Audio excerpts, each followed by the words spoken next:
hẹn lúc 22 giờ.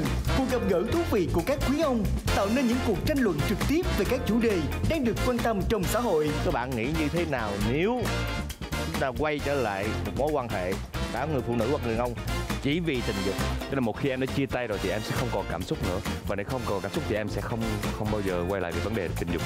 Trên thế giới này quan hệ tình dục có cảm xúc, đó là con người. Những ý kiến lần đầu tiên được chia sẻ một cách thẳng thắn. Để một mối quan hệ mà bền và quay trở lại thì nó còn nhiều thứ khác đó. Chứ mà chỉ là tình dục không thì nó không đủ sức, đúng không anh nhỉ? Nếu chúng ta có một cái đợt nào đó mà chúng ta ham muốn tình dục, chúng ta không thể nào ra ngoài kia vớ một cô bừa bãi được, hay chúng ta cũng không có gan đi vào những cái tệ nạn này tệ nạn nọ, thì có lẽ là cái bồ cũ ấy là một cái nơi mà chúng ta có thể đi đến. Những khách mời bí ẩn luôn âm thầm theo dõi và sẽ xuất hiện không báo trước.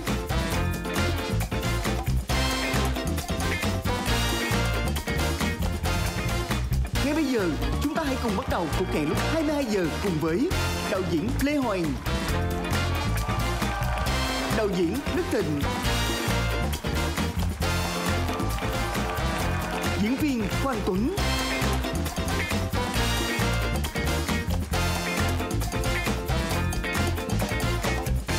Như vậy là tất cả chúng ta lại gặp lại nhau trong chương trình Có Hẹn lúc 22 giờ. Chương trình được phát sóng vào lúc 22 giờ tối thứ Bảy trên kênh HTV9. Chương trình được Đài Truyền hình Thành phố Hồ Chí Minh phối hợp cùng công ty truyền thông Bi thực hiện. Hôm nay có rất là nhiều điều thú vị mà muốn chia sẻ với anh Hoàng, với Tuấn. Trước hết là chúng ta sẽ có 3 cái bảng ở đây. Cái gì mà nhìn rắc rối sợ. Đây, mọi người có một cây bút lông nha. Bây giờ thì cả ba chúng ta sẽ ghi ra những cái lý do mà chúng ta cho rằng người đàn ông có thể quay trở lại với người yêu cũ.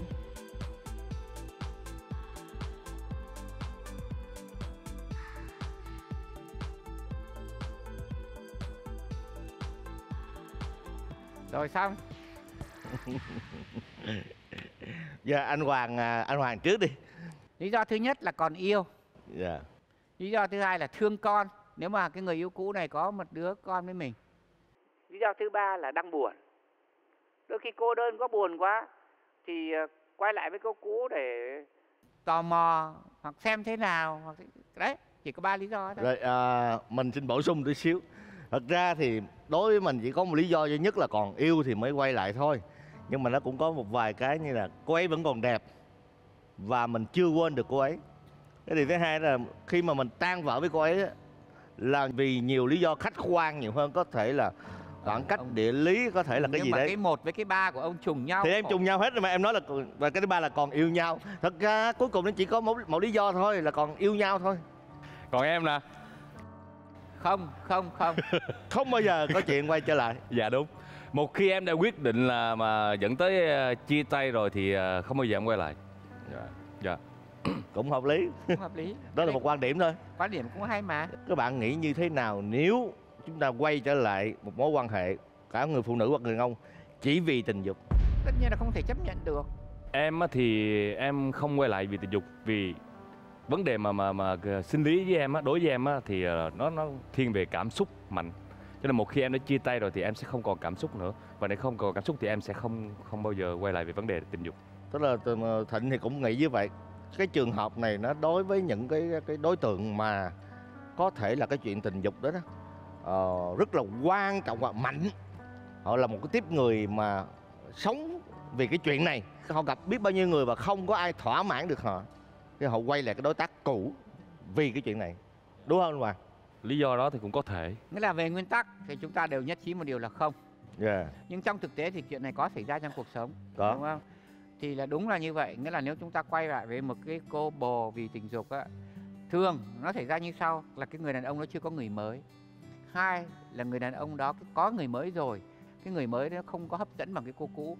Yeah. Và thứ ba là cái cô cũ có một cái sức mạnh rất là ghê gớm. Và thứ tư là buồn. Có nghĩa là họ chả định đâu. Nghĩa là đã có những cái trường hợp thế này là họ chỉ gặp nhau để mà hỏi xem là em thế nào, cuộc sống của em thế nào. Rồi lúc ấy cái khung cảnh xảy ra đêm mưa gió, và hai người thì uống rượu say ngà ngà. Nhưng mà đấy là biện minh thôi. Còn trong thực chất thì họ cũng lóe lên một ý nghĩ là thôi thì thêm quan hệ một lần nữa cũng chẳng có hại gì, đúng không? Thì cái đó đặc biệt là đàn ông nghĩ như vậy thì nó sẽ xảy ra cái đó đó. Với lại nếu anh cũng có niềm tin là cái sự hấp dẫn về mặt tình dục á thì nó có một cái khoảng thời điểm nhất định. Tức là đa số ban đầu mà khi cuốn vào nhau đó, họ đều phải có trong cái trạng thái là bị cuốn hút, hấp dẫn về mặt tình dục. Nhưng mà để một mối quan hệ mà bền và quay trở lại thì nó còn nhiều thứ khác đó. Nhưng mà chỉ là tình dục không thì nó không đủ sức đúng không anh nhỉ? Tình dục không á thì nó không đủ sức trong bất cứ một mối quan hệ nào. Dạ. Chứ không phải là cái quan hệ với người cũ. Dạ.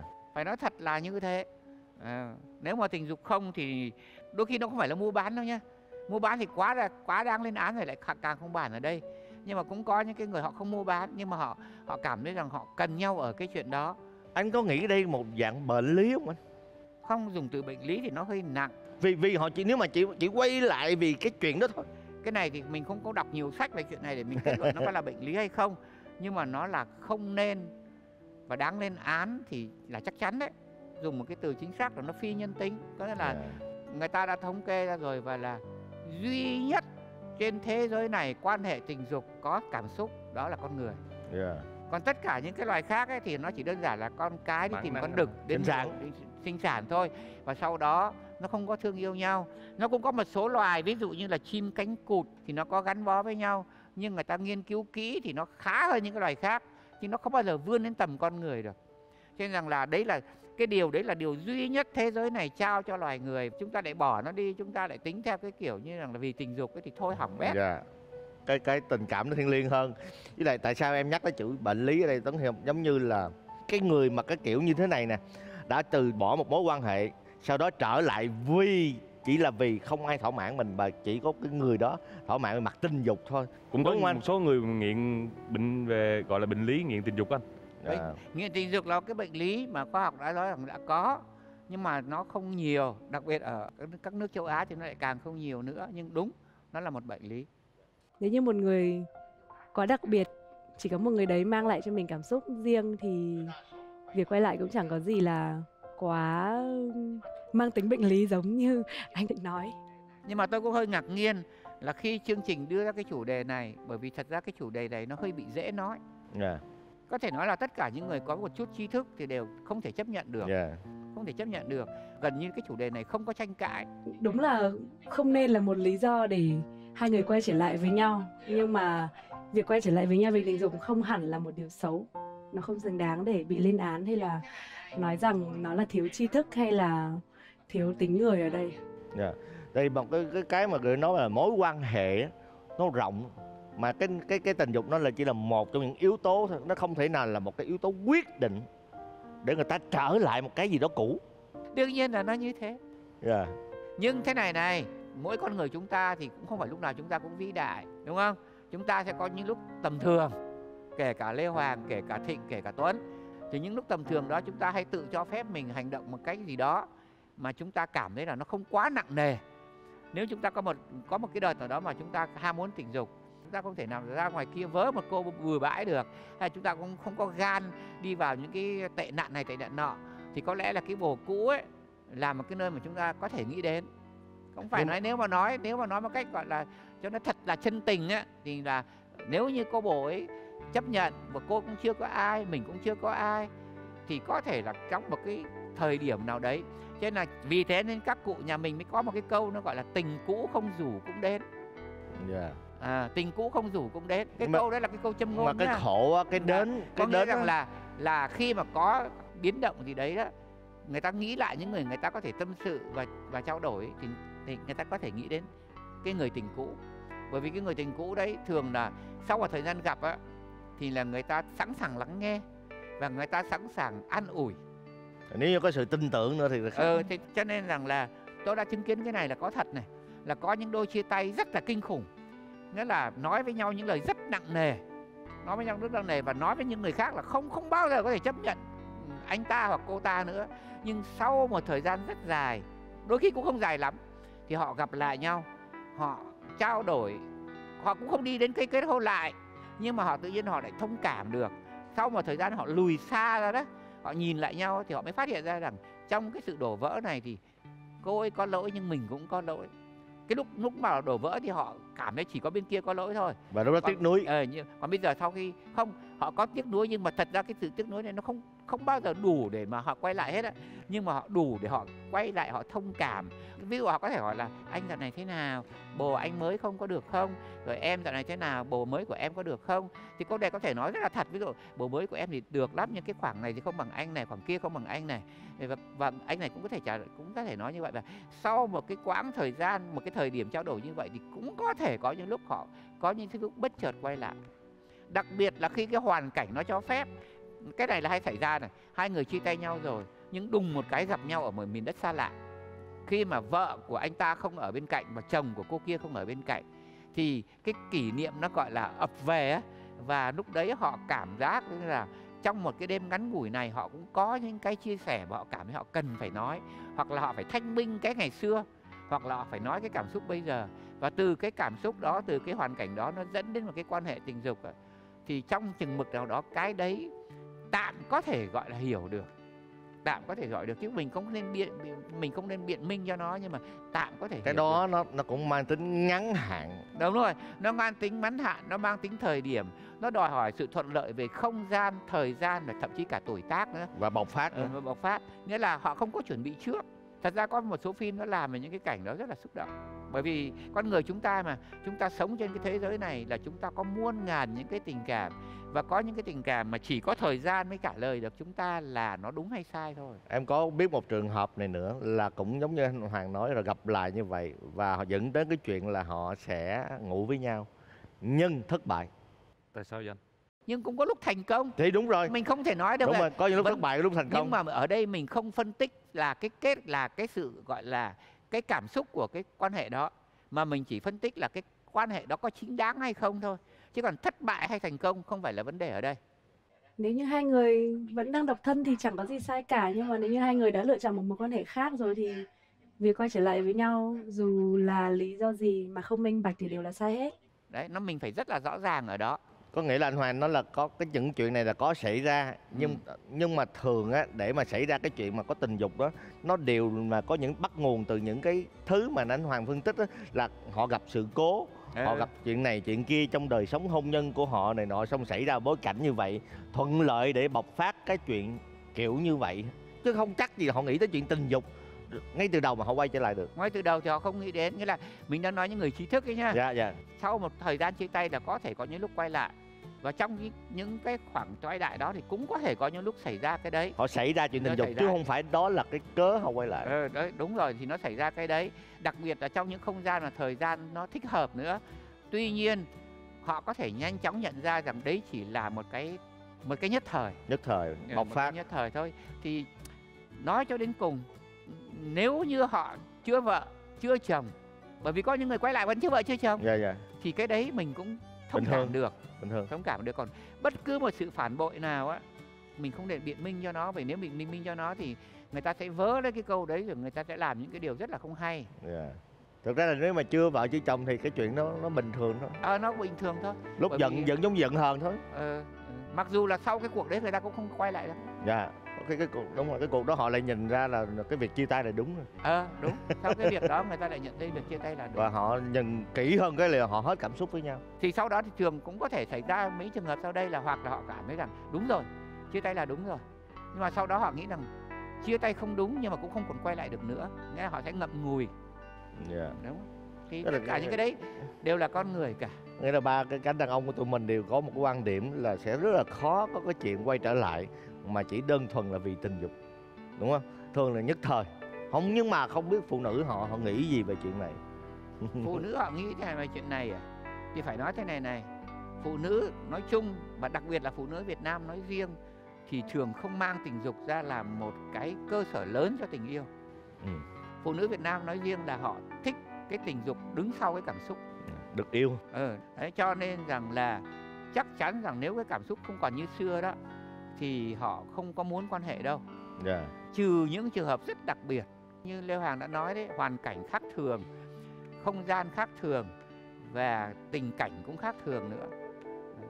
Nhưng mà thường thì những cái đó cũng nhắc đi nhắc lại là Hoàng xem rất nhiều sách và phim rồi, còn Hoàng không dám Hoàng có trải nghiệm, thì thường là những cái đấy nó cũng chỉ để dừng lại ở cái mức độ tiếc nuối thôi.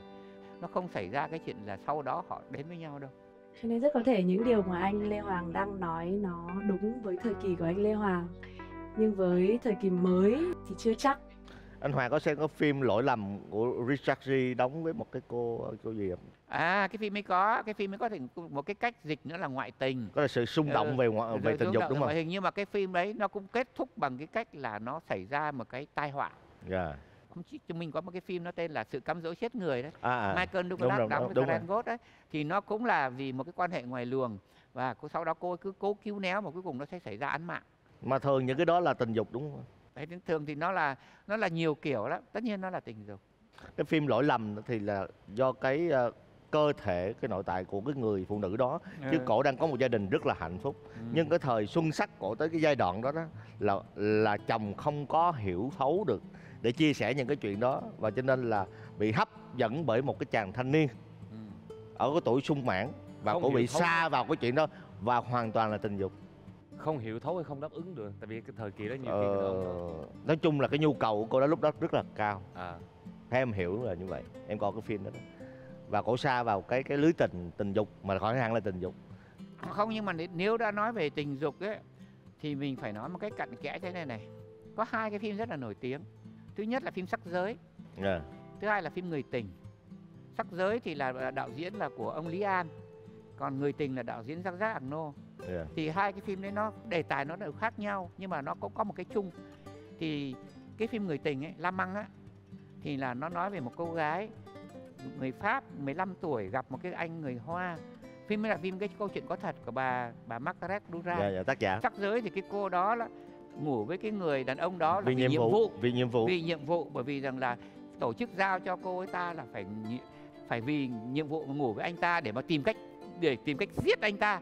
Nó rất là mâu thuẫn ở chỗ đấy. Lương Triệu Vĩ đóng với lại Thăng Duy đó, thì là hai cái phim nó đều kết thúc ở cái cảnh cuối cùng là thế này. Nó đều rằng là sau đó thì hai cái người đàn bà đó lại yêu cái người đàn ông đó. Cái đặc biệt là cái phim La Măng thì nó rất là xúc động, đó là cuối cùng cái cảnh mà cái cô ấy khóc ở trên cái tàu và cái tiếng đàn piano nó vang lên, mà cô ấy nói rằng là cô ấy chợt nhận ra rằng đây mới là cái người yêu. Thì cái phim ấy nó có muốn nói thế này này, vì chúng ta là con người, cho nên đôi khi cái cảm xúc tình dục á, nó đến một cái lúc nào đó thì nó biến thành cảm xúc tình cảm. Nên là hai con người này khi họ đến với người đàn ông thì họ hoàn toàn không nghĩ là yêu, bởi vì thứ nhất họ chưa biết yêu là gì, và thứ hai là họ đến vì những cái nhiệm vụ có thể bắt đầu bằng một thứ bắt đầu bằng tình dục, những cái động cơ rất là tầm thường. Nó không có dính gì tình yêu cả. Nhưng mà hai cái phim đều nó giống nhau ở một cái điểm, những cái cảnh tình dục trong hai phim đấy đều được miêu tả rất là mạnh. Mạnh đến mức độ rằng là cái phim Sắc Giới là Trung Quốc họ cấm chiếu, diễn viên đóng cái phim đó bị tẩy chay luôn đấy. Nhưng mà cái sự mạnh mẽ của tình dục trong ấy nó mới dẫn đến một cái kết cục mà người xem cảm nhận được, đó là cái sự biến chuyển về, ở đây nó dùng, nếu mà dùng vật lý nó gọi là này, sự biến chuyển về lượng đã dẫn đến sự biến chuyển về chất. Có nghĩa rằng là cái quan hệ tình dục nó mạnh mẽ và nó đậm nét như vậy, nó biến đến nó thay đổi cái tâm lý, tâm lý, và cuối cùng là hai cái người con gái đó trở nên yêu hai người đàn ông đó. Tại vì hai cái phim đó mà làm những cái cảnh, những cái scene tình dục mà không đủ á, nó không ra cái gì hết. Nhưng mà cái hay của hai cái phim ấy ở chỗ này, khi ta xem hai cái phim đó thì ta không thấy ghê tởm hai người phụ nữ đó, mà ta mới đều thông cảm với họ, vì ta thấy rằng là đấy mới là con người. Nghĩa là con người chúng ta đã có những cái thời điểm mà cái cảm xúc tình dục ấy nó biến thành cái cảm xúc tình cảm. Nhưng xin nhắc đi nhắc lại là đấy là hai bộ phim rất nổi tiếng và họ trình bày cái đấy rất là hợp lý. Chứ còn trong cuộc sống chúng ta mà chúng ta hy vọng vào điều đấy thì chúng ta có thể chỉ mang lại những cái bẽ bàng mà thôi, đúng không? Cái nghệ thuật cao là ở cái chỗ là nó đưa vào những cái vấn đề rất là mỏng manh, nhưng mà cuối cùng nó lại làm cho chúng ta công nhận được nó. Nó vẫn là cái số hiếm. Nhưng mà nó là cái số hiếm. Nhưng mà chính cái số hiếm đấy thì mới nói lên chúng ta mới là con người mà. Con người chúng ta là có những nét tinh tế, mà nó là một cái sợi tóc giữa đúng và sai. Nếu như chúng ta ngồi đây và chúng ta phê phán là tình dục là xấu, tình dục là xấu, tình dục là xấu, thì chúng ta xem hai phim đấy chúng ta sẽ không thể chấp nhận được. Nhưng nếu chúng ta xem từ đầu đến cuối nó thì chúng ta thấy có những cái khoảng khắc và có những thời điểm mà có những con người khiến chúng ta thông cảm được.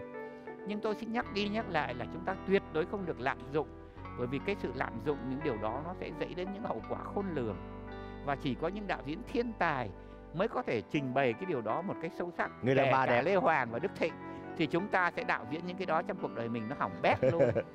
Anh Hoàng, người đàn bà đẹp, Không, người đàn cái bà mối quan hệ đẹp đó thì lại khác. thì nó cũng xuất phát từ bắt đầu là một cái cuộc gọi là nhu cầu tình dục mà. Người đàn Đúng đẹp không? thì Richard Gere đóng với Julia Roberts thì nó là một cái nhu cầu tình dục. Nhưng mà thật ra ở đây này, người đàn bà đẹp thì nó hơi giống nhưng nó không giống hết, là bởi vì rằng cái cô đó là cô rất là trong sáng, và cuối cùng là cái anh đó bị chinh phục bởi cái sự trong sáng, bởi cái sự gọi là tuy cô là gái điếm nhưng một cô trong ấy, sáng làm cái nghề tăm tối, nhưng mà đúng. cô lại có ra trong sáng thì là anh ấy hấp dẫn vì sự trong sáng của cô ta đến mức độ anh ta quên luôn cái việc là cô ấy là gái điếm. Thì cái đấy nó không giống với cái La Măng lắm đâu, bởi vì trong cái La Măng và cái kia thì cái người đàn bà họ làm tình dục thì họ có một cái mục đích rất là rõ. Còn cái cô gái điếm này á, thì cô không rõ, bởi vì thế này, cô cần tiền mà cô lại không cần tiền. Nghĩa là cô làm vì tiền, nhưng cái cảnh mà anh ta trả công cho cô ta, anh ta vứt cái xuống đất thì cô ta không nhặt, cô ta đi. Và chính vì cô ấy không nhặt nên anh mới hối hận. Đó, Cái đơn giản là một cô gái trong sáng thôi. Chứ còn cái cô Thang Duy ở trong Sắc Giới á, là cô có thể thực hiện cái tình dục ấy đến cùng vì nhiệm vụ. Hai cái đó nó khác nhau lắm. Anh đưa ra cái ví dụ đấy thì nó cũng hay, nhưng nó không tuyệt đối đúng. Cũng có những cái tình yêu mà bắt đầu từ tình dục. Đúng, có cái tình yêu bắt đầu từ tình dục đấy. Bởi vì thế này tình yêu nó có muôn ngàn con đường. Và nếu chúng ta nghĩ rằng tình yêu nó chỉ đi con đường là sao nhỉ? Anh ngồi bên đấy, em đi bên này, hoặc là một cái cuộc gặp nhau trên lãng mạn hay gì đấy, thì thật ra là nó không phải đâu. Đa số thì nó là như thế, nhưng mà nó cũng có rất nhiều cái tình yêu mà nó là cái sự rung động thể xác trước. Nhưng mà chúng ta đang bàn câu chuyện là trở lại mối quan hệ cũ vì tình dục. Đây này, tôi nói cho nghe, để tôi dẫn chứng rằng quan hệ tình yêu có thể dẫn đến thể xác trước, là tôi có thể đưa ra một cái ví dụ rất là hùng hồn và rất là cổ điển, đó là chuyện Trử Đồng Tử và Tiên Dung. Trử Đồng Tử là một cái người chăn trâu thổi sáo, còn Tiên Dung là một cô công chúa, đúng không? Cao quý hơn Trử Đồng Tử rất là nhiều. Giai cấp khác nhưng nhau. mà Trử Đồng Tử thì là có một cái thói quen rằng là vì không có quần áo mặc, cho nên là mỗi lần đi đâu hay gì nó phải vùi mình xuống cát để che. Còn Tiên Dung thì lại có cái cảnh là tắm ở đâu thì là quây cái cát lại, quây lại xong là dội nước. Thì cái hôm đấy là Trử Đồng Tử ở dưới cái chân Tiên Dung mà Tiên Dung không biết, mình tắm mới dội nước thì cát nó mới chảy ra. Thì Tiên Dung không mặc gì, Trử Đồng Tử cũng không mặc gì, hai người nhìn thấy nhau. Thì lúc ấy là cái sự lúc ấy khi mà hai người không có quần có áo á, thì họ không có địa vị xã hội, bởi vì là cô ấy không mặc cái sự sang trọng của công chúa, nó chỉ là một cái gái và một đàn ông trẻ thôi.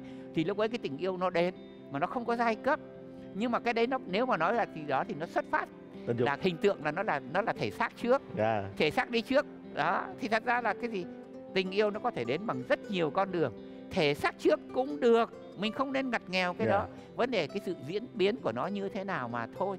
Chứ còn Tuấn đừng có mắc cỡ, nếu như em thấy một cô gái quá bốc lửa em thích, cái đấy không có gì xấu đâu, thấy mình bình thường.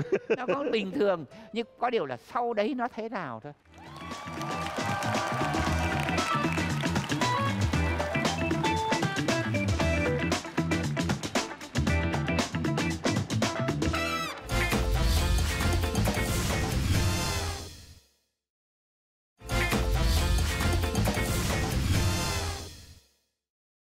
Ba cái cánh đàn ông của tụi mình đều có một cái quan điểm là sẽ rất là khó có cái chuyện quay trở lại mà chỉ đơn thuần là vì tình dục. Phụ nữ nói chung và đặc biệt là phụ nữ Việt Nam nói riêng thì thường không mang tình dục ra làm một cái cơ sở lớn cho tình yêu, vì chúng ta là con người, cho nên đôi khi cái cảm xúc tình dục á, nó đến một cái lúc nào đó thì nó biến thành cảm xúc tình cảm. Cũng có những cái tình yêu mà bắt đầu từ tình dục. Đúng, cũng có thể là mình gặp một cô gái ngây thơ mình thích, đúng không? Không cảm thấy thích thì mới bất thường. Đúng rồi. Chào em. Chào các anh. Đây là một cô gái mà nhìn thấy là mình sợ. Các anh đang nói chuyện gì vui thế này mà thấy em bước vào vui lắm. nói. Nói chuyện bao giờ cũng vui, nhưng mà bây giờ thấy con gái đẹp là bao giờ bạn anh cũng rụt lại. Tức là anh mất hồn. Tức là em bước vào đây làm cho các anh mất vui đúng không? Không phải mất vui mà mất cả tự tin. Phương Mai xin thân chào quý khán giả của chương trình Có Hẹn lúc 22 giờ. Phương Mai rất vinh dự và cảm thấy háo hức khi được có mặt tại đây trong chương trình này và được gặp gỡ với các quý em của chương trình. Xin chào các anh. Cái đề tài này tụi anh cảm thấy là mình không có nói ra đó. Không có nói ra đang luôn. cần một cái quan điểm của một người phụ nữ. Dạ. Chứ tụi anh cứ nói lòng vòng không có nói ra. Tóm lại là vẫn chưa phân định được ai thắng ai thua rồi. Không phải, ai tụi anh hay chỉ có hơn một ai. hướng để đi thôi. Vâng. Thế bây giờ là cần em chỉ ra một hướng khác, rồi rủ anh nào đi theo thì đi. Đúng rồi, đúng rồi. Tóm lại bây giờ có 3 anh đây, em chọn anh nào? Em là em ưng anh Quang Tuấn đấy, bởi vì là thấy chứ 000 người đàn ông 30 này là dường như là một người rất là cương trực. Anh Lê Hoàng anh nhỉ? Hoàng có thấy cái gu thẩm mỹ của phụ nữ dạo này rất là khác ngày xưa nhỉ? Khác rồi. Nó trở nên Rất là sai lầm. trở nên cổ điển và nhút nhát. Không, anh cho em cơ hội giải thích. Tại vì là em chọn anh Quang Tuấn để anh giải thích hơn cho em là có thật không? Có thật là chia tay xong là không có cơ hội quay lại không? Thật. Là đời anh là không bao giờ là không bao giờ. Đúng Người ta rồi. bảo là never say never đấy anh. Một khi À, mà đừng anh- bao giờ nữa. Tức là đừng không bao bao giờ, giờ không nói bao không giờ. bao giờ. Một cái câu Hàn ngữ của anh ấy nó Đấy. có Cho dù là mình chưa vợ thì cũng vậy. chưa vợ thì em không chắc, nhưng bây giờ hiện tại, nhưng mà đa số em Ông ơi, ông có vợ rồi, ông làm sao ông dám quay lại mà ông dám nói là có Không. thể. ở đây Chết mình chưa? đang nói quay lại lén lút cũng có mà. Mình cũng nên rộng cửa cho ông Tuấn một tí. đúng rồi chứ. Ra là người ta có vợ rồi cho nên người ta nói thế này để cho vợ yên lòng thôi, bởi vì thật sự Còn ví dụ mà chưa vợ thì em có cho cô ấy cơ hội để mình quay lại không? Dạ không. Cũng không Vẫn luôn. không luôn. Tức là bây giờ cô nào mà lỡ nói chia tay anh Quang Tuấn Là xong luôn. xong luôn. Hết đường quay về, mà cô nào mà được anh Quang Tuấn lựa chọn yêu tiếp theo là yên tâm lắm. Thì hiện tại đang yên tâm đó, tương lai thì không biết. Nhưng mà em hỏi thật là anh có gặp lại người yêu cũ bao giờ không? Có chứ, có Là gặp. vẫn gặp mà đối xử như bạn bè, Đúng rồi, không có một chút xíu cảm xúc nào luôn. đúng rồi. Cái cuộc sống Tuấn nó đơn giản lắm. Thực Đơn giản ra ha. Không, thật ra vậy nè, thật ra khi em yêu rất mãnh liệt. Thậm chí có nhiều lúc mà em không quên được, tại vì nhiều lúc mà em phải mua một con chó. Tại vì lúc đó em lúc chia tay thì em về nhà thì đối diện 4 bức tường, nhắm mắt là thấy em phải nuôi một con chó husky, nuôi từ nhỏ nó lớn lớn vậy. Mà đôi khi em quên được rồi xong là xong. nhưng mà vậy nhiều khi là tình yêu nó chưa đủ lớn, đủ mạnh đó anh. Tình yêu, bản chất của tình yêu nhiều khi nó có sự mê muội trong đó nữa. Đúng rồi, nhiều Có khi sự mê muội nữa. Biết là cô ấy sai, biết là cô ấy đã đối xử tệ với mình đó, nhưng Nó có mà một câu châm ngôn của Tây là như thế này: trái tim nó có những lý lẽ mà cái đầu không bao giờ hiểu. chính Đó. Anh nói chính xác. xác, nói chính xác luôn. Tại lúc đó cô ấy là người có lỗi, nhưng mà em vẫn không muốn. Không có muốn. Thậm chí là bạn em không cho em đi gặp mà em muốn vẫn đi gặp. Lúc đó em còn uống rượu nữa mà. Lúc đó em Trời chưa biết ơi. cuộc đời em chưa biết uống rượu là gì. Mà Trời em ơi, nút nửa chai Red Bull á, cái trời chai này. ơi. Em uống không đứng dậy đỡ cái tụm, đứng dậy đỡ cái tụm. Này anh có tới nơi cái cảm xúc lúc mà mình thất tình cũng hay phết đấy. Bây giờ mình lớn rồi mình nghĩ lại mình thấy là Đúng rồi. muốn quay lại cũng hơi khó. Anh Thành ơi, có bao giờ anh thất tình đến mức mà mình cũng uống hết chai này đến chai kia, cuối Anh đã cùng từng mình đi- vẫn đi tìm lại cô anh ấy đã không? từng đi chạy vòng vòng ngoài đường và một cái khu chung cư để đi tìm một cô gái. Trời ơi. Và anh đã từng đứng ở dưới đó mà anh hét lên khoảng cái tầng 8 và anh nói là anh biết em ở trên đó, em làm ơn ra đây đi. Và chỉ có cô bạn của cổ biết thôi. Cô bạn bước ra, anh nói không, cô đang trong nhà em, anh muốn gặp gì nữa. Và ở ngoài thì người ta chửi. Không lẽ từng vậy mà sau này nghĩ ra là mình thấy những lúc đó mình mê muội này, mình đang làm một cái trò, nhưng mà đó là bản chất của tình yêu á. Nó không thể nào thiếu sự mê muội được đâu.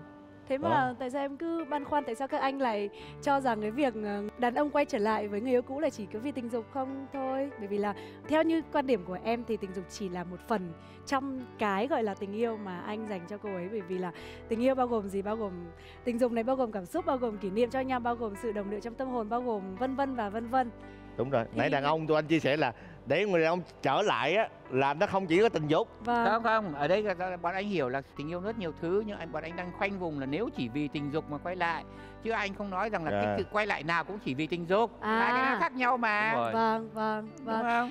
Ý em muốn hỏi Mai là có cái trường hợp nào một người phụ nữ đi Vâng. muốn quay trở lại mối quan hệ cũ chỉ đơn thuần là anh ấy tình dục hay quá. Có chứ. Đấy, Có một chứ. là nghe nha. Lúc nãy anh Lê Hoàng nói là đàn ông nghĩ như thế này, phụ nữ thì cho rằng tình dục thì không quan trọng bằng cảm xúc, nhưng mà em nghĩ rằng nhá, hồi xưa chúng ta đã có những cái thống kê như vậy. Và vì sao em nhấn mạnh chữ hồi xưa? Bởi vì những thống kê này nó đã được thực hiện cách đây rất là lâu năm rồi.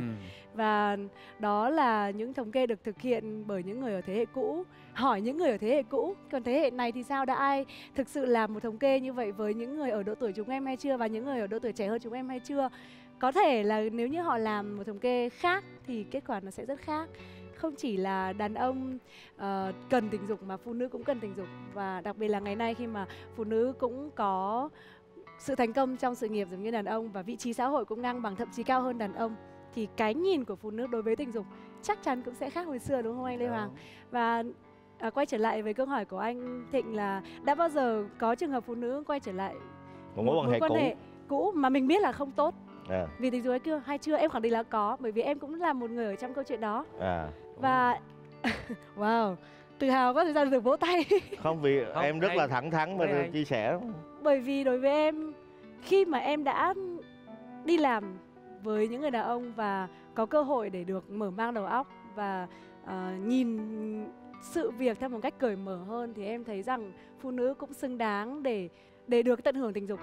Và nếu như người đàn ông đó là người đàn ông tuyệt vời nhất trong chuyện đó, và nếu như cô ấy lúc đấy đang chưa tìm được một ai khác hay hơn, hoặc là đang chưa tìm được một ai khác để yêu, thì việc quay trở lại với người đàn ông đấy để thỏa mãn chính mình cũng chẳng có gì là sai cả. Ở đây anh Đó Hoàng là- có phân tích cái Thì điều anh này. có nói rồi, nếu Chưa như có ông ai. ấy chưa vợ, Vâng, cô ấy chưa chồng, thì nó là bình thường. thì nó hoặc là nó có khác thường hơn nữa thì khác thường này cũng không đáng lên án. Vâng, đúng Chứ chính anh- xác, không đáng lên án. Thế là phải nhắc lại là bất cứ một cái gì mà có vợ có chồng rồi thì là đều hỏng bét. Chính đúng xác, không? chính Còn nếu xác. họ chưa có thì cái đây chỉ là một cái riêng tư. đấy là cái quyền của người ta mà. Vậy chúng ta đang nói về chuyện ngoại tình với người yêu cũ hay là Không, chúng ta đang không, nói không về... phải nói tình, về bởi vì sự là- trở lại. Bởi vì em đâu có người yêu mới đâu. Vâng. Nhưng mà nếu mà nói như thế thì mọi người bảo Lê Hoàng nói thế thì cũng đúng, nhưng mà cũng tầm thường. Nó có trường hợp này thì anh hỏi em sao? Vâng, Em có người yêu mới rồi, vâng, em chia tay ông cũ, vâng, ông mới cái gì cũng hay, cái khoảng đó lại không hay, vâng, đúng không? vâng, Mà điều đó thì xảy ra nhiều lắm, chính xác ạ. đúng không? Vâng, Vậy có những lúc em quay lại với ông cũ để em có một chút thỏa mãn, có một chút nào đó để mà bù đắp. vâng, Nhưng mà em sau đó em lại vẫn lại với ông mới, thì Vâng. cái đó có xảy ra không? Và nếu xảy ra thì nó là như thế nào? thật ra là đối với câu chuyện của em Ừ. thì rất tiếc câu chuyện này em không thể nói được. Thì Bởi vì đúng. bây giờ em đang có gia đình rồi. Ờ. Mình bới lại những câu chuyện cũ thì rất có thể mình làm tổn thương nhiều người. Không, nhưng Và mà mình không ở đây nên. em không cần phải Nhưng mang. về trong cuộc sống thì em Anh- có thấy Em chỉ cần nói cái quan điểm thôi, chứ em không Vâng. cần nói là em phải đối chiếu với nó em. là đúng hay sai, đúng không ạ? Ừ. Thật ra về tình là sai, Về tình là nhưng sai. về lý thì chưa sai. Bởi vì hai người chỉ đang là người yêu chứ đã cưới nhau đâu ạ. À. Đã cũng đúng. ra trước pháp luật để nói rằng tôi khẳng định rằng tôi cưới người này và người này sẽ là một đối tác của tôi trong cuộc đời và tôi sẽ không phá luật. Ừ. Còn tình yêu mà, tình yêu là thứ vô cùng, biết đâu chuyện chia tay chưa chắc đã là đúng.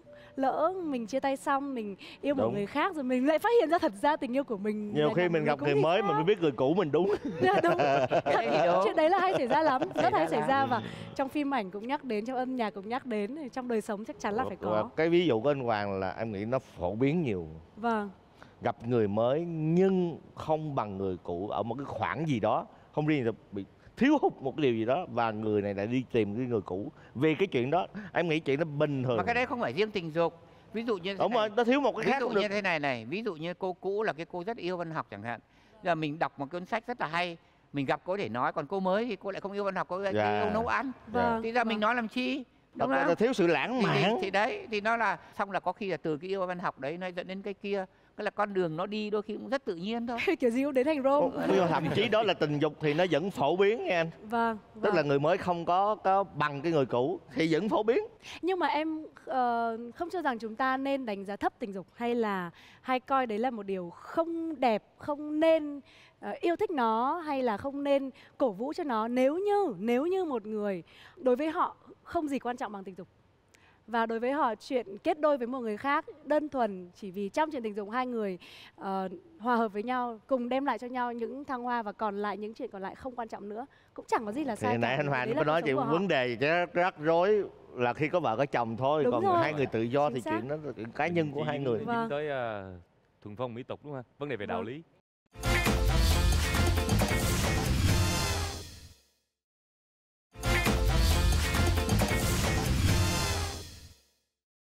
Bản chất của tình yêu nhiều khi nó có sự mê muội trong đó.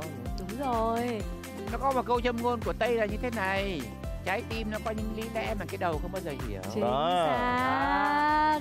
Không chỉ là đàn ông cần tình dục mà phụ nữ cũng cần tình dục.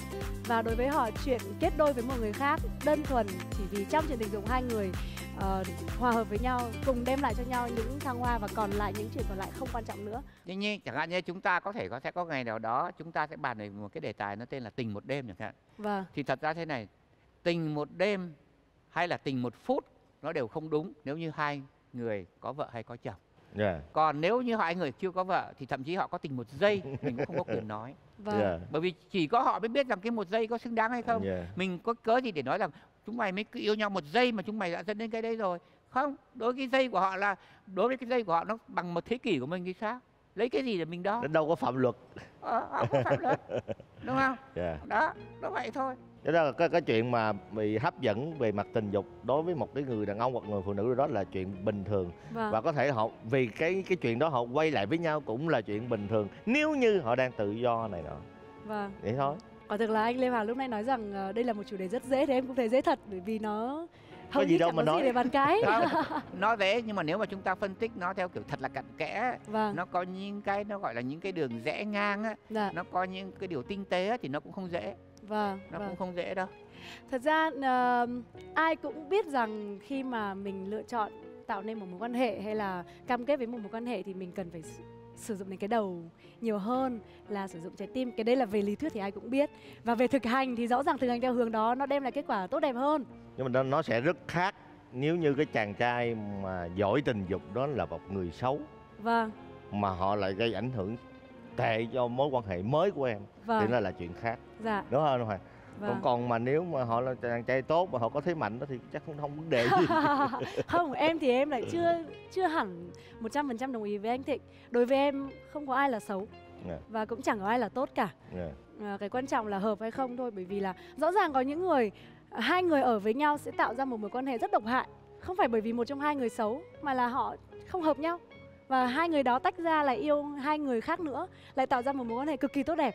Thì ai là xấu, ai là tốt ở đây? Em nghĩ là cuối cùng người đàn ông hay là người phụ nữ lựa chọn quay trở lại với tình cũ của mình chỉ vì tình dục nó cũng chẳng có gì là sai. Nhưng mà nếu như họ tiếp tục đi tiếp với nhau thì câu trả lời sẽ lòi ra ngay. Còn tiếp tục hạnh phúc hay không thì người ta cũng sẽ cảm nhận được ngay thôi. Với anh Hoàng có bao giờ trở lại với người cũ chưa? Tức là anh Hoàng đã có mối quan hệ tan vỡ rồi anh trở lại chứ? Chưa bao giờ. Cũng chưa bao giờ luôn ạ. Cái đấy nói rất là thật lòng, chưa bao giờ. Có vợ đâu dám nói. Mặc dù là có những cái hoàn cảnh cực kỳ dễ, rất là dễ. Không, cái này nói rất thật. Không, thời trẻ mình có cái vụ hay cãi nhau rồi chia tay, gọi là chia tay lúc cãi nhau á, rồi quen lại là chuyện bình thường. Chia tay giả vờ. Chứ còn để nói là tan vỡ thật sự á thì cái trường hợp nó cũng hơi hiếm nó quay trở lại. Nếu mà họ đã vẫn còn tự do thì cũng có, nhưng mà cũng hiếm. Gọi là tan vỡ thực sự đó nha. Chứ còn mà chia tay giận hờn thì bình thường. Không, nhưng mà tan vỡ thực sự trong một thời gian sau vài năm họ quay lại họ cảm thấy rằng là hồi đấy họ nóng vội quá hoặc là họ có những cái sai lầm thì thật ra cũng nhiều lắm. Có nhiều lắm. Tiếc nuối không, bởi vì đúng như là Mai nói á, không có gì bảo đảm rằng người thứ hai sẽ hay hơn người thứ nhất. Và cũng không có gì bảo đảm là người thứ ba sẽ hay hơn người thứ hai. Nó chỉ khác thôi. Chứ không phải là hay. Cho nên rằng là cái chuyện tiếc nuối là có, cái chuyện ngầm so sánh là có. Vâng, theo ngôn ngữ của chúng em bây giờ thì là đúng người sai thời điểm. Nhiều khi cái thời điểm đấy rõ ràng là mình biết đây là người dành cho mình rồi, nhưng mà mình chưa sẵn sàng cho một quan hệ đó. Người ta chưa sẵn sàng, cuộc đời của cả hai chưa sẵn sàng thì biết đúng đâu người sai thời điểm. 10 năm, 20 năm sau quay trở lại nhiều thứ nó khác nhau. Nó khác nhau và lúc đấy mới phát hiện ra là thì bây giờ mới là đúng người đúng thời điểm thì sao? Không bao giờ nói không bao giờ. Không bao giờ đúng rồi.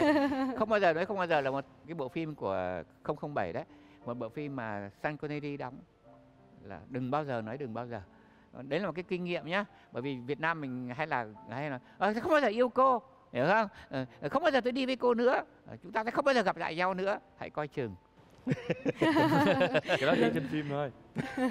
Không, kinh nghiệm sống đã chỉ ra cái câu đấy. Còn anh Lê Hoàng chưa quay lại với người yêu cũ bởi vì là anh có bao giờ ế đâu.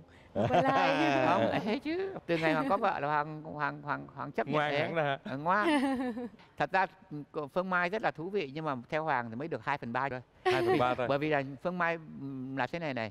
Phương Mai viện lý do là đã có gia đình rồi nên là không nói hết. Là Phương Mai hơi nói kiểu như là nói chung, nói chuyện người khác. Chứ còn Phương Mai không có mang mình ra để làm một cái dẫn chứng. Vậy là anh Hoàng có biết Phương Mai rồi? Hoàng quá rành. Thật ra anh thậm chí Hoàng quá rành, Hoàng còn rành là Phương Mai đã từng, tất nhiên Hoàng không biết hết những người yêu Phương Mai, nhưng Hoàng biết 2 người mà Phương Mai yêu. Hoàng quen. Hèn gì anh Hoàng tiếc nên là Hoàng biết là Phương Mai là có một bồ tâm sự nhưng đến đây chỉ đưa ra một tờ. Thế này là đang khích tướng. Cái tướng. Lý do mà em chưa nói được nhiều là bởi vì có ai hỏi em đâu. Anh Lê Hoàng bây giờ mới bộc lộ ra là biết 2 trong số cả một bể người tình của Phương Mai mà bây giờ Phương Mai mới biết đấy. Sẵn Chẳng tiện thấy anh hỏi Quang gì. khai thác đi anh Quang. Khai thác thì có thể nói một câu thế này này. Phương Mai đã từng yêu một cái đạo diễn rất là nổi tiếng ở cái vẻ đẹp trai, Ồ. rất nổi tiếng ở vẻ đẹp trai và rất đẹp trai lắm. Công Đẹp nhận trai rất đến đẹp mức trai. độ là có những người con gái nhìn đến một cái là Ngất luôn. nghĩ ngay là ngất luôn và nghĩ ngay là ông này phải của tao. Đến cái mức độ đó nhưng Đúng mà rồi, đến mức đó đúng. luôn. Mức đó luôn, đến đúng. mức đó luôn chứ Đạo không diễn phải Việt Nam mình. đạo diễn Việt Nam. Ngoài anh với em ra còn có người như vậy à? Kể ra đúng là ngoài hai đứa mình ra mà có một người như vậy thì cũng Khó chứ chấp còn nhận được. chỉ có hai đứa mình thôi mà Dạ. nhưng mà lúc ấy Mai mắt nó mờ. Ừ. Có hiểu không? Không phải đâu anh Lê Hoàng Mai mắt ơi. nó mờ. Ai Không ta? phải đâu, không phải đâu các anh ơi. Thật ra khi mà phụ nữ đã thích rồi á thì họ nhìn vào người mà họ thích bao giờ cũng có suy nghĩ là người này phải là của mình. Nhưng mà ví dụ như là họ nhìn anh Lê Hoàng họ nghĩ là người này phải là của mình để mình trưng vào tủ. anh Thịnh chỉ là người này phải là Còn của mình. Mai nhìn thấy ông đấy và nghĩ là người này của mình và mình phải Bê lên gọi là giường. bê lên giường phải là đắp chăn kín lại không được đau nhìn thấy. Thật ra là thế này, khi mà em nhìn lại chặng đường mà em đã đi thì em thấy rất là thú vị. Bởi vì là mấy ai sống được một cuộc sống như thế. Em hỏi thật, anh Đúng rồi. Thịnh chưa chắc đã có những cái cảm xúc giống như em, hay là anh Tuấn đúng cũng rồi. thế đúng không ạ? Có những cái việc mình tốt, có những việc mình không tốt, có những việc người ta không tốt, hoặc Nhưng là mà ngược dù lại. sao đã Nhưng trải nghiệm rồi. và đúng là nó là những trải nghiệm và nó Ừ. là những chất liệu tuyệt vời cho cuộc đời này. Ừ. Bởi vì mình có thứ để mình kể. Nhưng mà cũng nói cho ngay Vâng. Mai phải cẩn thận nhé, không để cuối cùng là mình nói sao nhỉ, mình không cẩn thận mình sẽ bị khuyến khích những cái đứa con gái mà nó gọi là nó liều vào trải nghiệm á. Chính xác là như thế, tức là nếu như bạn muốn chơi với lửa thì bạn phải biết cách dập lửa. Ừ. Chứ em không khuyến khích ai cả, chỉ có là với những người xung quanh em. Em nói thật là em luôn khuyến khích họ trải nghiệm. Bởi vì sao? Khi mà bạn đã muốn thì bạn sẽ tìm phương tiện để bạn làm. Ừ. Nếu như bạn không muốn, bạn sẽ tìm lý do để bạn không làm. Anh Lê Hoàng muốn trải nghiệm, anh Lê Hoàng hỏi Phương Mai anh có nên không? Phương Mai bảo là không nên đâu, người đấy không ra gì đâu. Không sao, kiểu gì cũng trải nghiệm, người ta đã muốn rồi. Vậy thì vai trò của em như một người bạn, hay là như một người chị, hay là gì đi chăng nữa, vai trò của em không phải là để khuyên người ta đừng có làm, mà vai trò của em là em nói trước. Ok, bạn làm là sẽ có chuyện này, nhưng mà lỡ có chuyện đấy xảy ra thì ok, tớ ở đây. Đấy là những gì mà em có thể làm thôi. Nhưng hiện tại mọi thứ đều rất là ok đúng không? Mai hiện nay là không phải là rất ok mà cực kỳ ok. Quá là Hàng xóm đây này. very very very ok. Quá tốt. Và quá Dạ, tốt, quá tốt nhưng mà rồi. đấy sẽ là một cái mình nghĩ là Mai sẽ trở lại chương trình với một cái điều kiện là những người bầm dập trở nên ok. Bây giờ qua những chuyện đó thì mình có những cái vốn sống đúng không anh? Vốn sống. Có những cái vốn Mai bây giờ không những có vốn sống mà có đủ thứ vốn chết nữa. vốn chết nữa. Vâng, vốn lỗ cũng có luôn. Nhưng mà thôi mình đã không tiết lộ, thành ra là mình phải để vào số sau nhá. Mai Rồi. sẵn sàng mà. Xin thay mặt chương trình cũng như anh Lê Hoàng, đạo diễn Đức Thịnh, xin cảm ơn Phương Mai tới đây để chia sẻ những cái vốn sống khá là thú vị. Và quý khán giả đừng quên chương trình có hẹn lúc 22 giờ được phát sóng trên kênh HTV9 vào lúc 22 giờ thứ Bảy hàng tuần. Chương trình do Đài truyền hình Thành phố Hồ Chí Minh phối hợp cùng công ty truyền thông Bi thực hiện với sự đồng hành của nhãn hàng vali, ba lô, túi xách cao cấp Saccot. Chúc mọi người ngủ ngon.